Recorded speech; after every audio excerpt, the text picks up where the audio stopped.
Pemirsa, saat mengambil air wudhu, seorang warga di Kabupaten Aceh Singkil diterkam buaya. Beruntung dirinya selamat dan sedang menjalani perawatan di RSUD Aceh Singkil. Baharudin, warga Desa Ranto Gedang, Kecamatan Singkil, Kabupaten Aceh Singkil, diterkam buaya berukuran 3 meter. Peristiwa itu bermula saat korban sedang mandi dan kemudian mengambil air wudhu subuh. Secara tiba-tiba buaya menggigit paha dan betis korban. Sembari meminta tolong, korban merangkul perahu yang ada di dekatnya. Ia kemudian memegang kepala buaya itu, sehingga buaya itu melepaskan gigitannya dan menjauhi korban. Korban kemudian merangkak naik ke darat dan pulang ke rumahnya.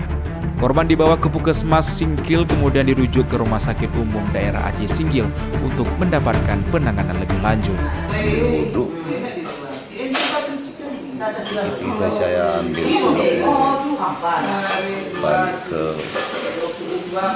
rumah, saya basuh kaki, sedang basuh kaki lah diterkam. Kalau kaki kanan sempat saya basuh, kaki kiri waktu membasuh kaki kiri lagi diterkam. Bisa lepas, saya pun kurang juga, mungkin masih faktor umur kan, masih ada. Waktu itu saya ditarik, saya merangkul kepala Robin saya, perahu. Ditarik, kita 3 kali tarik waktu itu, minta tolong juga saya sampai saya minta tolong, tapi kedengaran waktu itu ada suara mic, orang selawatan kan nggak terdengar sama orang rumah.